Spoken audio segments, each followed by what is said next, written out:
오늘 베드로전서의 말씀 그동안 2달 동안 우리 함께 같이 묵상해 왔는데요. 이제 마지막을 우리 함께 같이 나누게 됩니다. 우리말 성경 아마 가지고 계신 분이 있다면 아마 고린도전서 제일 처음에 시작하는 첫 페이지에 아마 우리말 성경에는 그 약간의 개관이 쓰여져 있을 텐데요. 베드로전서가 누구의 저자가 누구이고 또 몇 년에 기록되었는지 뭐 그런 또 어디서 기록했는지 주요 인물은 누군지 이 정도만 좀 개관이 쓰여져 있는데요. 중요한 건 연대입니다. 연대 AD 64년경 이렇게 쓰여 있습니다. 물론 정확한 그런 역사적 사실은 아주 정확하진 않을지라도 그래도 신뢰할 만한 그런 자료를 바탕으로 쓰여진 내용이라고 생각됩니다. 네, 중요한 것은 AD 64년이 어떤 사건으로 중요하냐면 로마 대화재가 일어난 해입니다. 로마에 일어난 큰 화재로 인해서 물론 로마의 어떤 큰 사건이긴 하지만 그러나 그것을 일종의 정치인들은 또 통치자들은 그 사건을 어떻게 하든지 이렇게 무마하거나 또 해결하기 위해서 일종의 정치력을 사용합니다. 그때 이 사건의 배후가 그리스도인들이다라고 네로가 그렇게 결정하게 되죠. 그것을 명분으로 해서 그 전에도 그리스도인들과 교회에 대한 박해가 있었지만 그 사건으로 인해서 아주 강력하고 압살에 가까운 만큼 이제 그리스도인과 교회를 박해하기 시작합니다. 그래서 우리가 알고 있는 네로에 대한 부정적인 이미지는 바로 이 64년 로마 대화재 사건 이후로 더 강하게 확인된 것이다라고 말할 수 있습니다. 그러니 지금 이 베드로전서는 바로 그러한 정황 속에서 우리들에게 전해주는 평범한 삶의 자리가 아니라 정말 눈물로 서로 바라보지 않을 수 없는 그런 고난과 슬픔 속에서의 그러나 소망을 주고 또 희망을 전해주는 그런 서신이라고 말할 수 있습니다. 그래서 우리가 이런 삶의 자리를 염두에 두고서 오늘 베드로전서 마지막을 잠깐 묵상했으면 좋겠습니다. 코로나 시대를 살아가고 있고 비록 백신이 우리들에게 이제 다가와서 희망적이어 보이긴 하지만 그러나 많은 전문가들은 앞으로의 시대가 어떠한지는 아마 여러분들이 이미 익히 들어서 아시리라 생각합니다. 어쩌면 우리들 자녀들의 앞날에 사실 여지간히 믿음과 또 신앙으로서 굳건하지 않는다면 무척 슬프고 불쌍한 그런 삶의 자리에 놓이게 될 수 있다라고 생각됩니다. 극도의 소외의 시대에 접어들게 되겠고 또 굉장히 아주 분열적인 그런 시대 속에서 살아가게 됩니다. 그런 삶의 자리를 생각해 본다면 오늘 베드로전서의 큰 대박해 속에서 성도들과 교회를 향한 베드로 사도의 그 마음가짐이나 이제 포스트 코로나 시대 속에서 점점 더 빠른 속도로 미래로 질주해 가고 있는 이 삶의 자리 속에서 저와 여러분들이 우리 각자와 우리 다음 세대와 교회를 향한 마음하고 어느 정도 연결될 수 있다라고 생각합니다. 그러니 오늘 베드로전서를 마치면서 우리 사랑하는 주님이 사랑하시는 우리 귀한 남양주의 여성주의 제자들이 견고한 하나님의 사람들로서 이 마지막 시대를 승리해낼 수 있기를 주의 이름으로 축원합니다.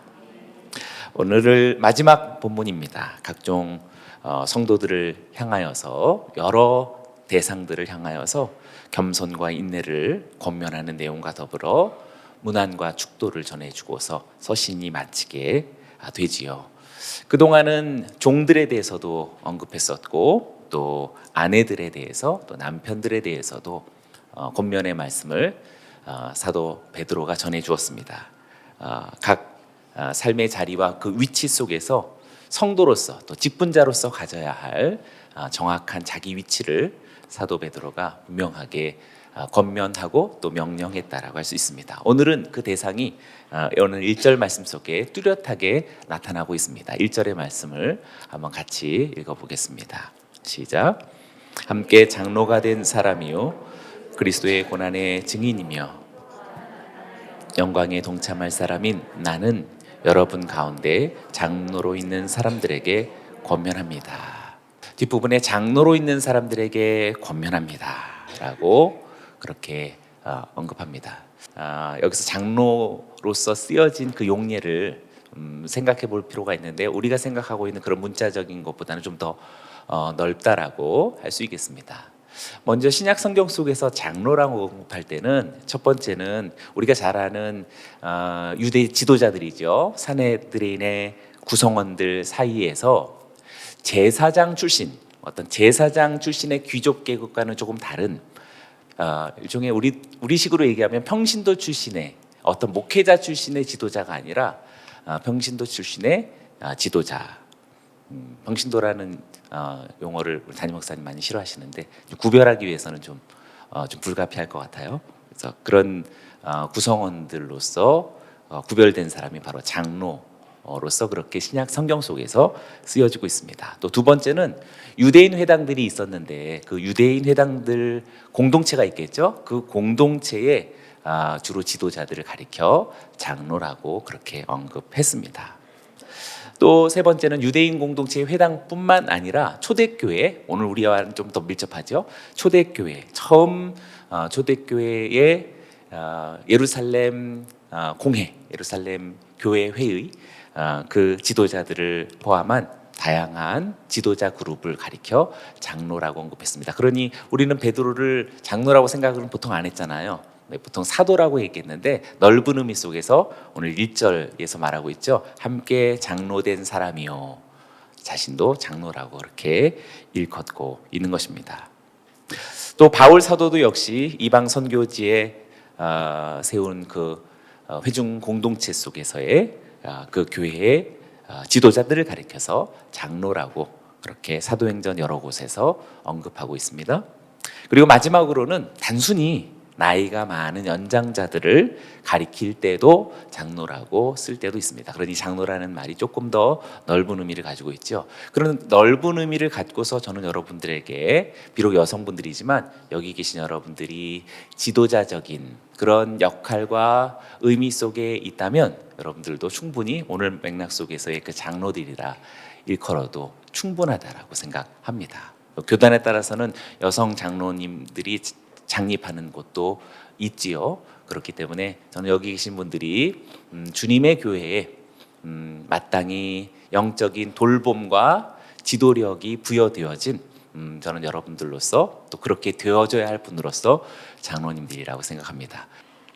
영적 지도자들로서 여러분입니다. 2021년 2월을 마치면서 우리 모두는 각자 우리 권사님들은 다 장로님들이시라고 말할 수 있을 텐데요.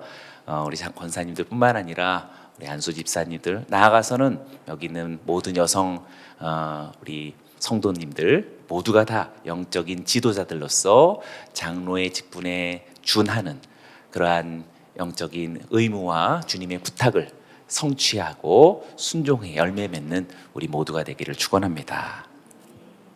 특별히 여기서 자기 자신을 사도라는 말보다도 장로라고 언급한 것에는 겸손하고 어떤 겸허한 베드로 사도의 태도를 엿볼 수가 있겠습니다. 특별히 장로들에게 권면할 때 자기 자신이 그 권면하는 어떤 위치와 또 어떤 그런 권한에 대해서 세 가지로서 이야기하고 있는데요. 다시 1절에서 보면 삼시제로서 자신을 다른 장로들과 동일시하고 있다는 것을 보게 됩니다. 공감의 능력이라고 말할 수 있을 것 같아요.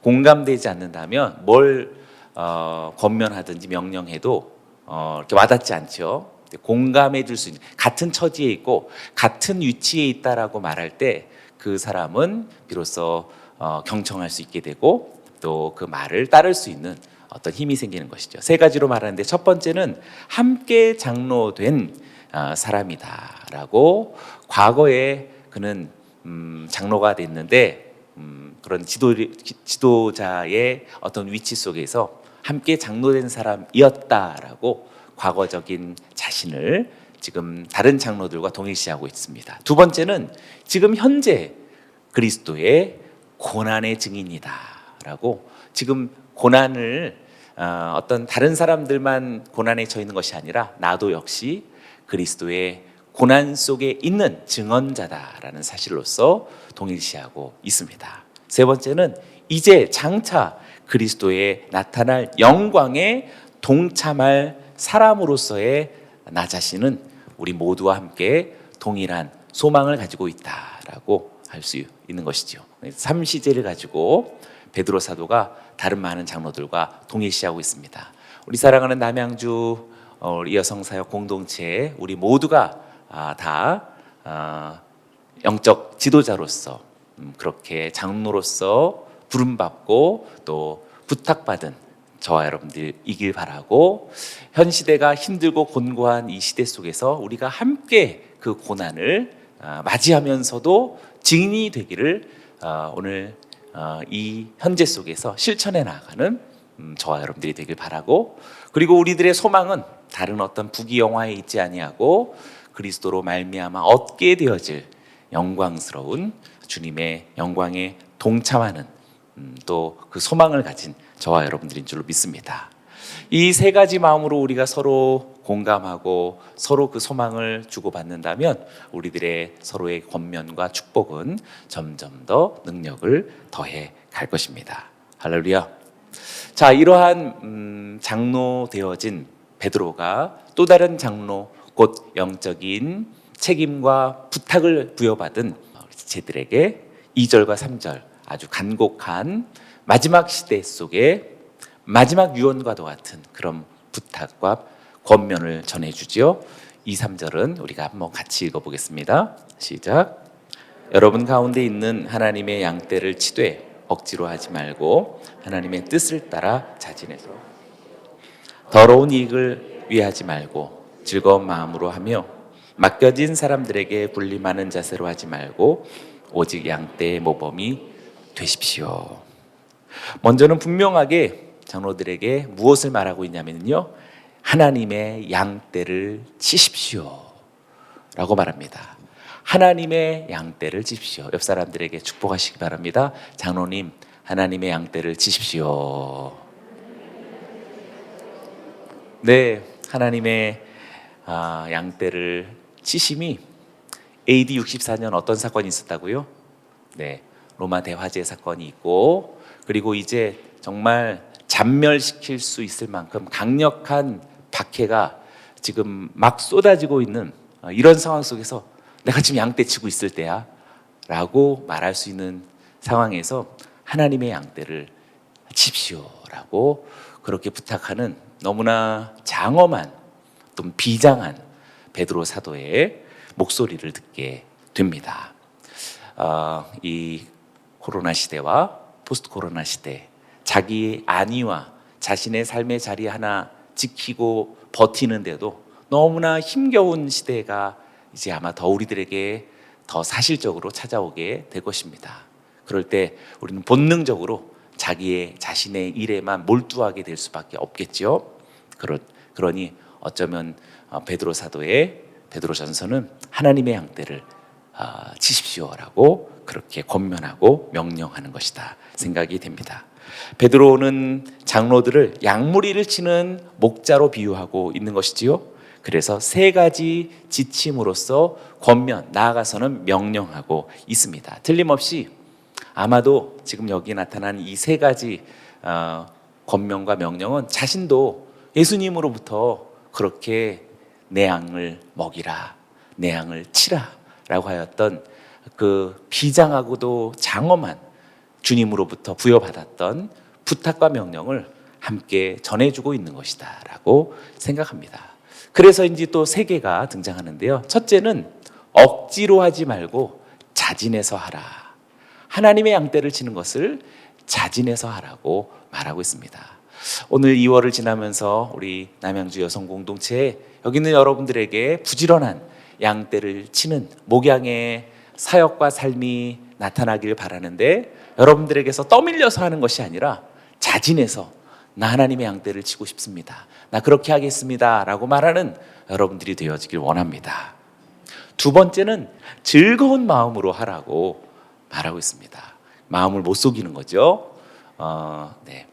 입장도 있고 처지도 있고 뭐 자신의 어떤 뭐 위치도 있고 뭐 여러 가지 동기가 우리 안에 복합되어져 있겠지만, 마치 그 마음을 알듯이 더러운 이익으로 하지 말고, 자기 자신의 마음 속에 있는 여러 가지 관계성, 뭐 여러 가지 입장과 처지, 그런 것으로 하지 말고 즐거운 마음으로 하라고 그렇게 명령하고 권면하고 있습니다. 사랑하는 여러분이요, 오늘 우리 모두에게 그 자원함이 정말 우리 마음속에서 샘처럼 솟아나기 바라고, 그리고 즐거운 마음으로 하고자 하는 그런 신적 동기가 오늘 우리들에게서 솟아나기를 주의 이름으로 축원합니다. 그리고 세 번째는 군림하지 말라고 이야기합니다. 가끔 장로님들 중에는 군림하는 모습을 보이시는 분들이 계시죠. 우리 남양주에는 안 계시리라 생각합니다. 네. 재밌게 얘기했는데 아무 반응이 없으니. 네. 군림하는 자세를 가끔씩 이렇게 눈치채게 나타나시는 분이 있습니다. 그렇다면 그렇게 되면 안 되겠죠. 양떼의 모범이 되라고 이야기하고 있습니다. 지도력을 발휘하는 어떤 위치에 있다 보니까 자칫 우리의 마음을 늘 새롭게 주님 앞에 비추어지지 않는다면 잠시 어떤 그 직함과 어떤 연륜이나 또 어떤 그 위치가 이렇게 오해하게 만들어가지고 착각하는 거죠. 그래서 군림하는 자세가 간혹 언어 속에서, 행동 속에서, 표정 속에서 보여줄 때가 있습니다. 오늘로 바라건대 우리 남양주에서는 그런 모습이 완전히 사라지기를 주의 이름으로 축원합니다. 오직 양떼의 모범이 되라라고 이야기하고 있습니다.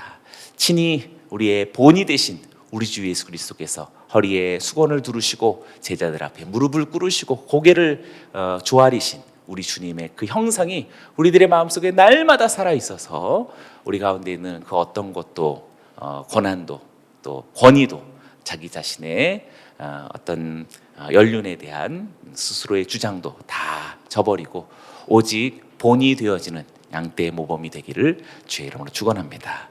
기억해 보십시오. 자진해서 하시기 바랍니다. 즐거운 마음으로 하시기 바랍니다. 오직 양떼의 모범이 되어지는 우리 모두가 되기를 주의 이름으로 축원합니다. 4절을 한번 같이 읽어봅니다. 시작. 그렇게 하면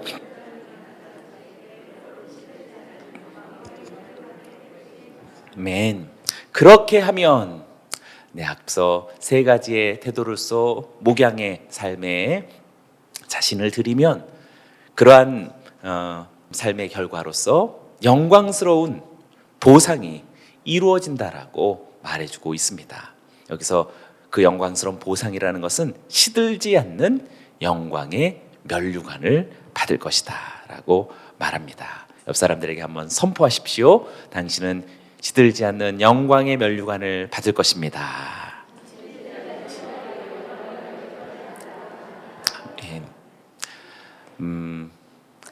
성서 속에서 보상에 대한 그 의미는 우리가 좀 성숙하게 해야 됩니다. 더러 우리 목사님들이 이렇게 자꾸 때로는 이렇게 좀 허황된 그런 꿈을 전해주는 분들이 계시는 것 같아요. 근데 그것을 가리켜서 이제 기복신앙이라고 말할 수 있죠. 헌금을 많이 하면 집안을 자녀들의 복을 얻는다. 이런 여러 가지들은 성경 속에서 그렇게 말하지 않는다라고 말할 수는 없지만, 그러나 본질은 말하지 않고 어떻게 보면 곁가지의 저 구석에 있는 것들만 이렇게 좀 더듬고 있는 것이라고 말할 수 있습니다. 성경에서의 보상은 철저하게 물질적인 것에 주목해서 말하지 않습니다. 팔복만 생각해도 분명해요. 예수님의 팔복을 다 생각해 보시죠. 거기에 물질적인 것이 있는지. 물질적인 세계가 아니다라고 말할 수 없지만 그것은 곁가지 중에서 붙어오는 겁니다. 주님이 하시는 시선은 사실상 어떤 물질주의를 넘어서는 엄청난 그런 하나님의 복이죠. 아멘. 네. 그런 거예요. 여기서도 시들지 않는 영광의 면류관, 좀 추상적이죠. 그러나 영적인 하나님 나라의 그 영광스러운 칭찬과 주님의 인정 그 자체를 사도 베드로가 어떤 물질적인 것과 비교하는 자체가 수치죠.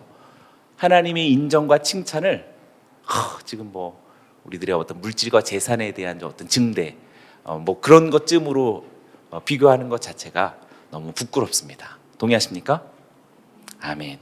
우리 모두에게 주의 목자장이 오실 때에 시들지 않는 영광의 면류관을 받을 것이다라는 이런 장엄한 하나님 나라의 인정과 칭찬이 우리 사랑하는 여성 장로님들, 우리 여러분 모두에게 이루어질 것을 저는 주의 이름으로 선포합니다. 아멘. 5절의 말씀을 보시지요. 청년들이여 이와 같이 장로들에게 순복하십시오. 여러분 모두 서로를 향해 겸손으로 옷 입으십시오. 하나님께서 교만한 사람들을 대적하시고 겸손한 사람들에게는 은혜를 주신다고 했습니다. 앞서 2, 3절에서는 장로님들이라고 하는 어떤 위치로나 어떤 연륜으로나 조금 완숙하고 오랜 경험이 있는 분들이었다면 여기 5절에서는 청년들이여라고 하는 말들 속에서 비록 나이만 젊은 사람이 아니라 공동체 속에서의 많은 연륜이 있지 않고 이제 어떤 새로운 시작을 이어가는 사람들로서도 보아도 틀리지 않습니다. 바로 그러한 사람들은 선행되어진 장로들에게 순복하라라고 이야기하고 있습니다. 특별히 여기서 장로들에게 순복하라라고 하는 말은 윗사람이니까는 질서를 세우기 위해서 인간적인 어떤 차원의 어떤 서열을 잘 따라라라고 하는 그런 어떤 세속적인 어떤 정치력에 순응할 것을 말해주는 것이 아닙니다. 본질적으로 그것은 베드로 사도가 말하고 있는 어떤 원칙과 기준이 있었는데요. 2장 13절 속에 이것이 베드로 사도가 말하고 있는 어떤 순복하는 것에 대한 강한 원칙과 기준입니다. 한번 같이 읽어보겠습니다. 베드로전서 2장 13절 시작. 주를 위해 사람의 모든 제도에 순복하십시오. 누구를 위해? 주를 위해 그런 것입니다. 주를 위해. 그 사람이 높아서, 그 사람이 나보다 또 연장자라서, 물론 우리 인륜 속에서는 그렇겠지만 보다 더 근원 속에서는 사실상 주를 위해 순복하는 것이다라고 할 수 있습니다. 때로는 적절해 보이지 않는 것인데 또 어떤 현실 속에서의 제도가 적절해 보이지 않다라고 생각하지만 예수님은 순복하셨죠. 잠잠히 따르셨습니다. 왜? 하나님을 위해 그렇게 순복하셨던 것입니다. 그러니 사랑하는 여러분이요, 우리가 할 말도 있고 합리적으로 이성적으로 이건 아닌데라고 생각할 수 있는 것이 혹시 있을지라도 저는 여러분들이 잠잠히 순복의 영성을 이루어갈 수 있는 우리 모두가 되길 주의 이름으로 축원합니다. 늘 그리스도와의 관계성 속에서 해석하고 있는 베드로가 순복할 수 있는 어떤 동기력을 갖고 있는 것처럼 이제 우리 모두가 어떤 영적 질서들에 대해서 잘 순종해 나아갈 수 있는 그 힘은 바로 다름 아닌 주님을 위하여서 그렇게 행하는 것이지요. 또한 청년들에게 말하는 것은 서로를 향해 겸손으로 옷 입으라라고 말하고 있습니다. 개역 성경 속에서는 겸손으로 허리를 동이라라는 말로써 우리가 잘 알고 있었죠.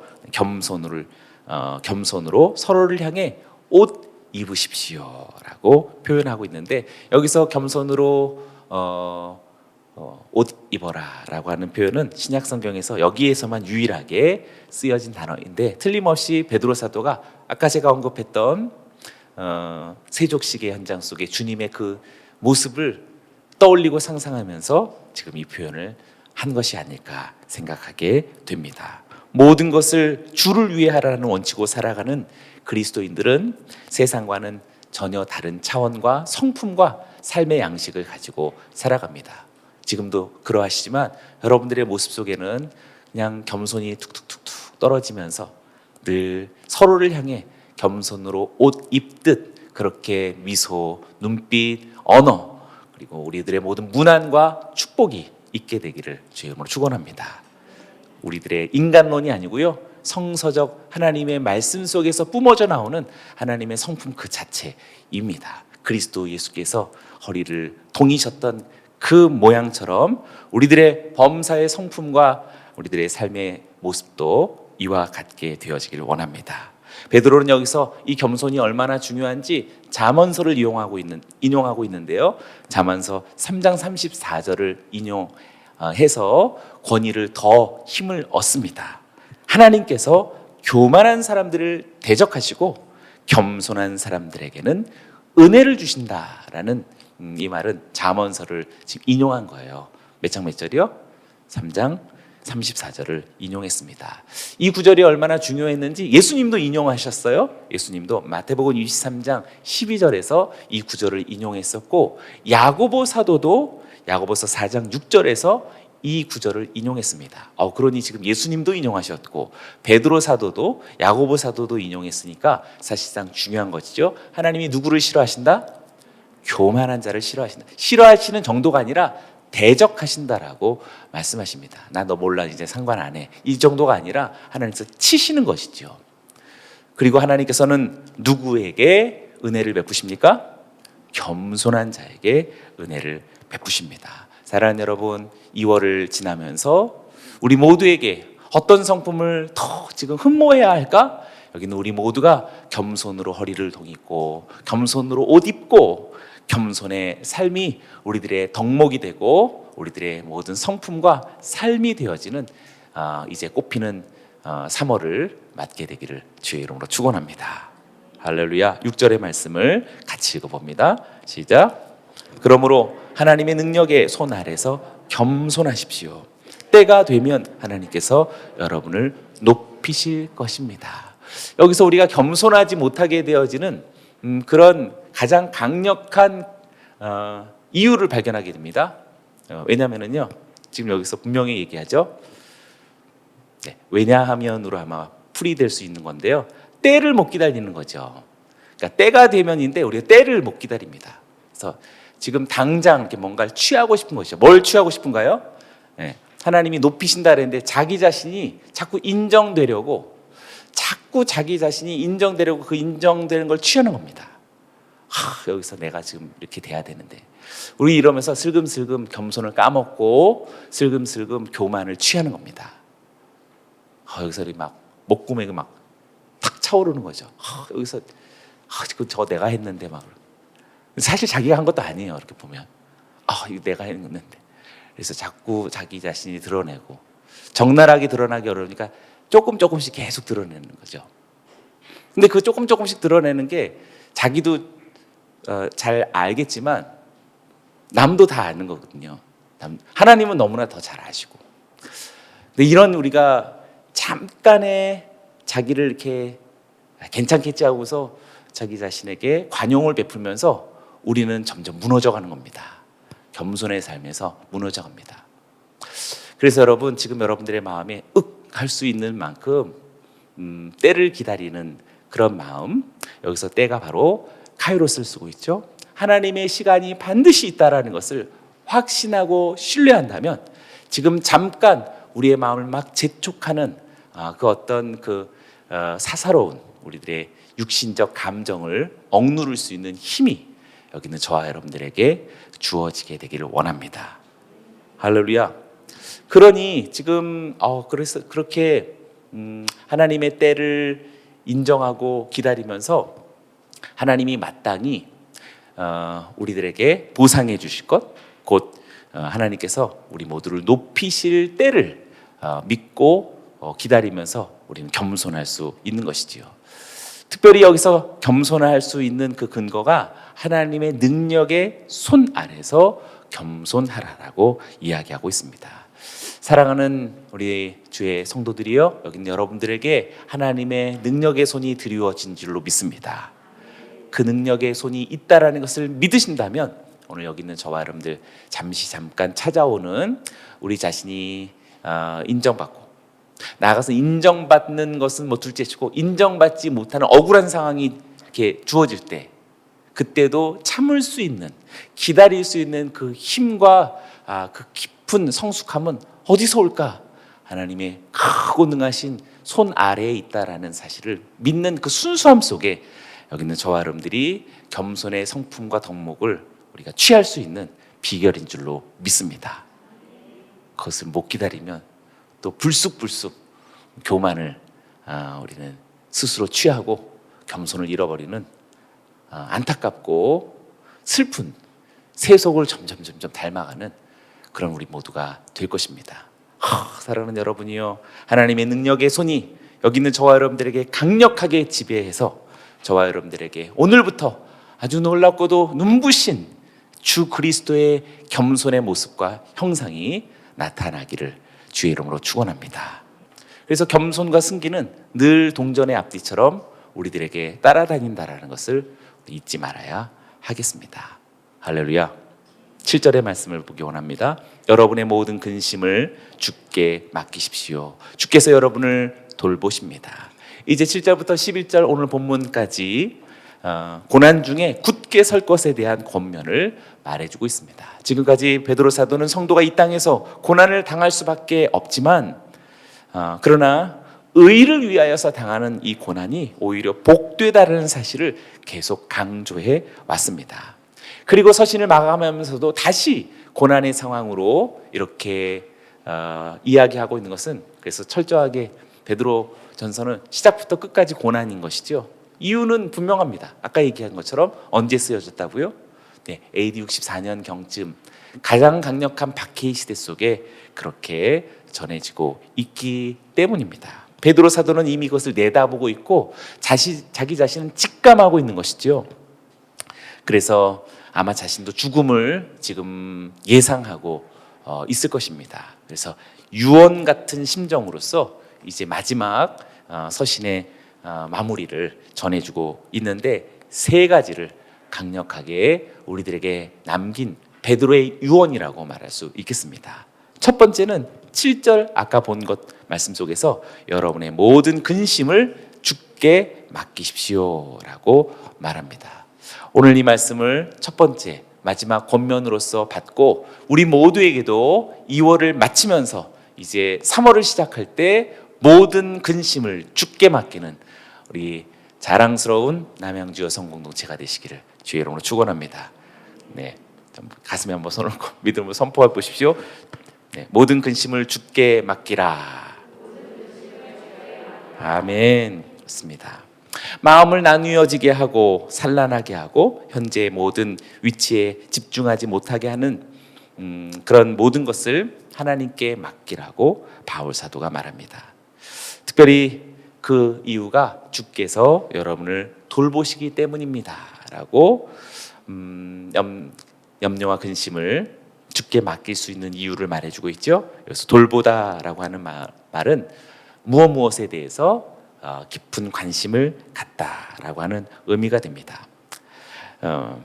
우리가 하나님께 모든 것을 맡기는 겸손의 태도를 보여야 할 이유가 무엇인지 분명히 말하는데, 주님이 우리를 돌보시기 때문이다라고 이야기합니다. 이 말 속에는 하나님의 의지가 강력하게 담겨져 있는 것입니다. 저는 이 말씀을 믿고 신뢰합니다. 여러분들을 하나님께서 돌보실 것을 믿습니다. 깊은 관심으로 여러분들의 오늘의 처지와 형편을 너무나도 잘 아시는 아버지이신 줄로 믿습니다. 그러니 너무나도 순진하고 순박할 만큼 여기 있는 우리 모두에게 찾아온 걱정과 근심과 두려움을 다 주님께 맡겨버리는 정말 해맑을 만큼 순수한 저와 여러분들 되어지기를 주의 이름으로 축원합니다. 세상은 자꾸 우리 부추기는 것 같아요. 좀 똑똑해라, 현명해라, 야무져라, 자꾸 이렇게 하는 것 같지만 그렇게 할 것은 또 그렇게 해야 되겠지만, 우리 너무나도 어리석을 만큼 순박해서 모든 염려와 근심 다 아버지께서 알고 계셔. 그래서 맡겨버릴 수 있는 우리 모두가 되기를 원합니다. 그러나 우리가 정말 집중하고 강력하게 예민해야 될 것은 지금 여기 우리가 알고 있는 현실적 어떤 염려와 근심이 아니라 바로 다음 구절입니다. 8절 여기서 아주 강력하게 영민한 모습을 보여주고 있는데요. 8절의 말씀은 같이 읽어봅니다. 시작. 우는 사자처럼 두루 다니며 삼킬 사람을 찾습니다.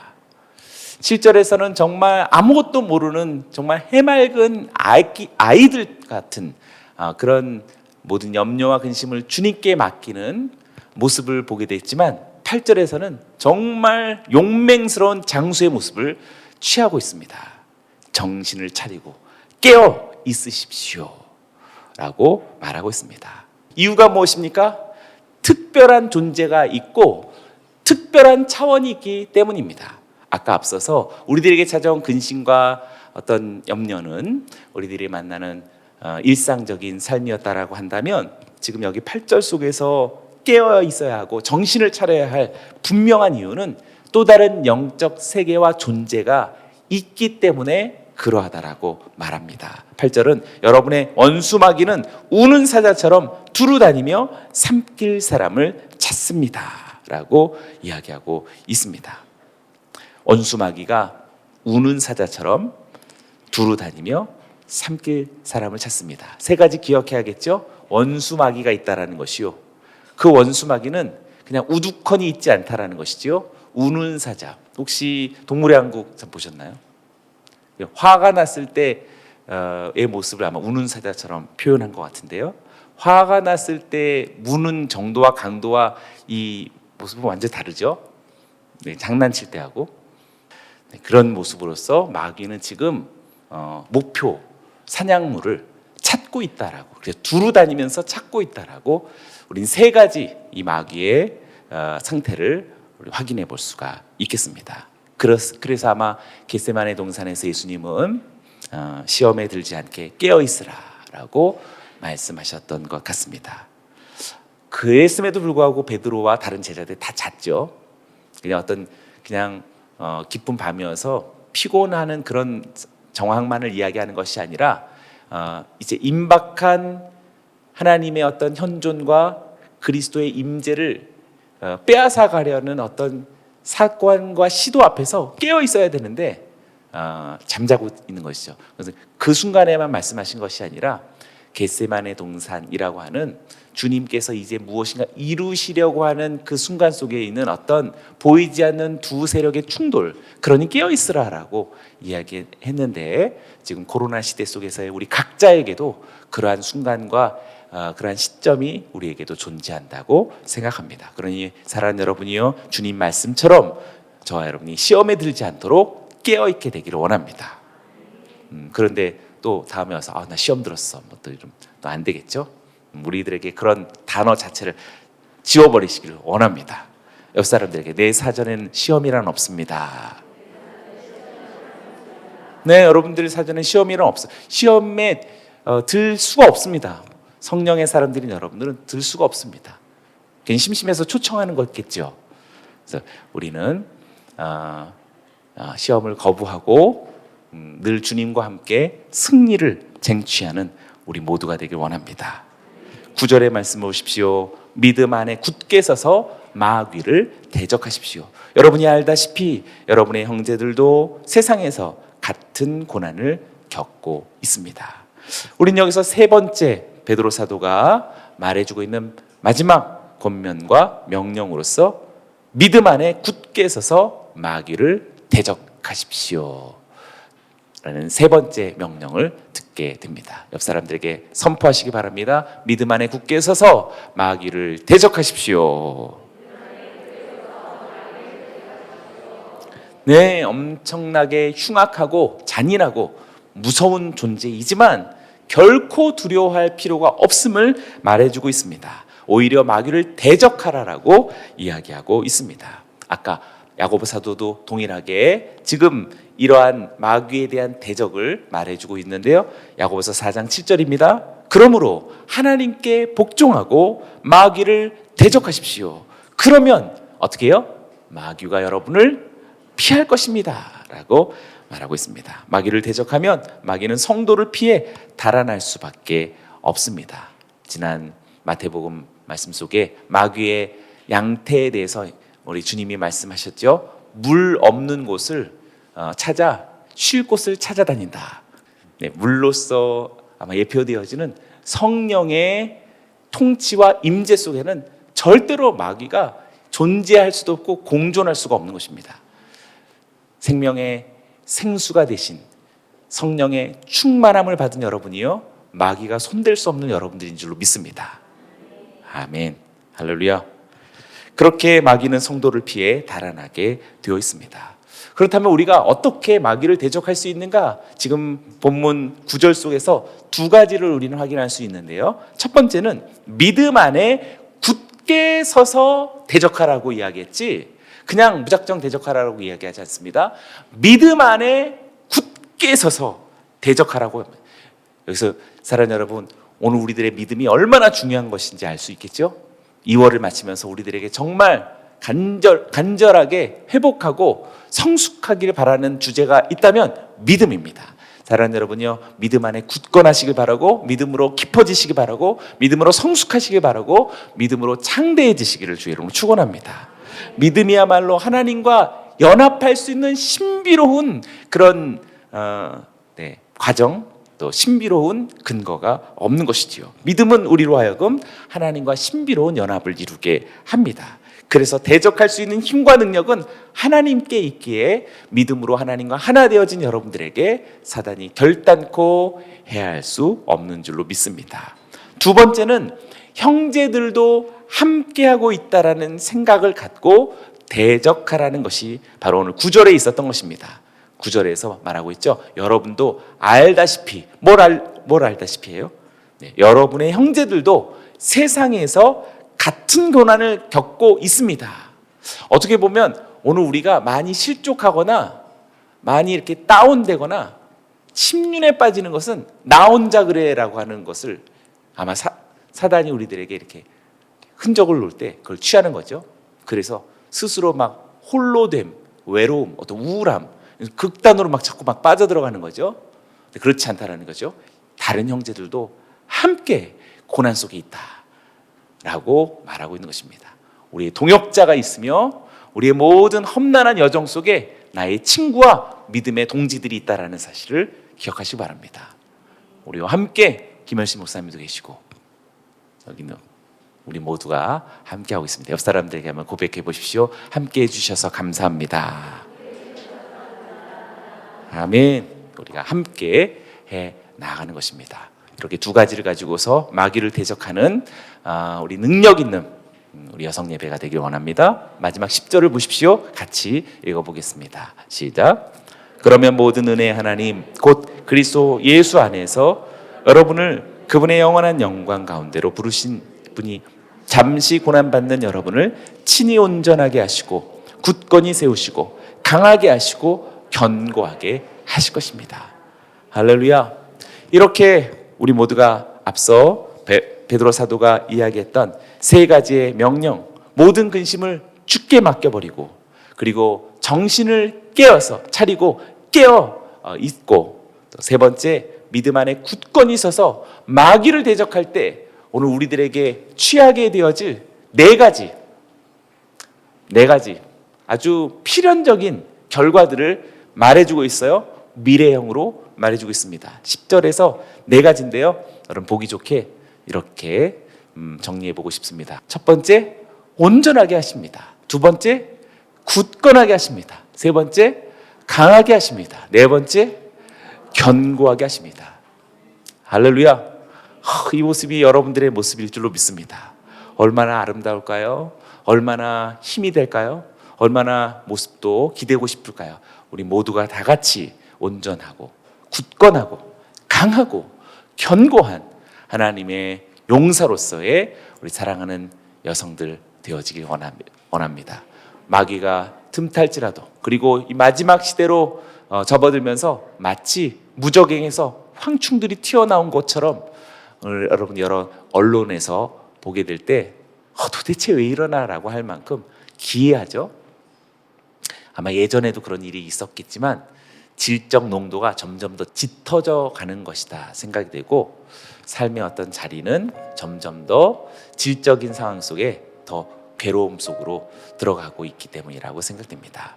그러니 여러분, 우리는 온전하고 굳건하고 강하고 견고하게 주님 오실 날을 준비하면서 하나님의 양을 치라라고 하는 이 막중한 신적 목양의 명령을 오늘도 당장에 이루어가며 우리에게 지금 현재하고 있는, 보이지 않지만 실제하고 있는 원수 마귀를 싸워 대적하여 승리하는 우리 모두가 되길 주의 이름으로 축원합니다. 할렐루야. 우리 하나님께 감사의 박수 올려드립니다.